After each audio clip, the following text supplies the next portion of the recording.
Yan guys. Ito pala yung tuna. Pipritohin natin. Tapos lagyan natin ng yan, black pepper. Ito, ready na siya. Yan.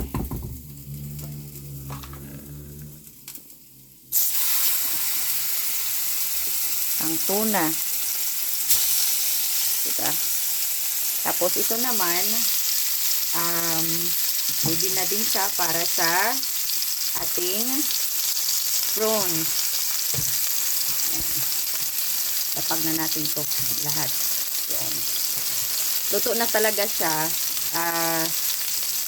So, yan. Ready na siya.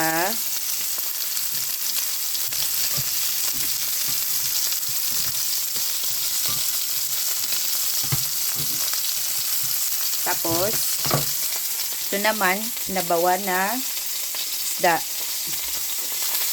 Lalagay ko to. Yan. Saka, mamaya-maya, lalagyan po natin yan ng gulay. Ayan, para healthy living. Tapos, ito, lagyan natin yan ng ketchup para maging masarap. Ayan.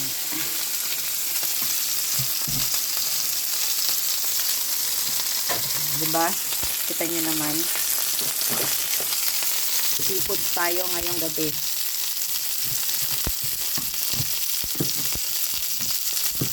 Seafood.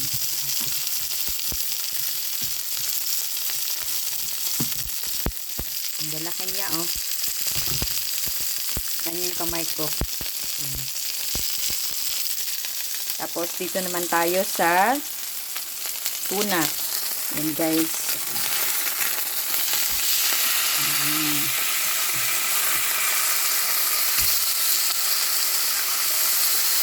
Diba? Talagang masasabi natin na healthy food kailangan natin kasi tumatanda na tayo.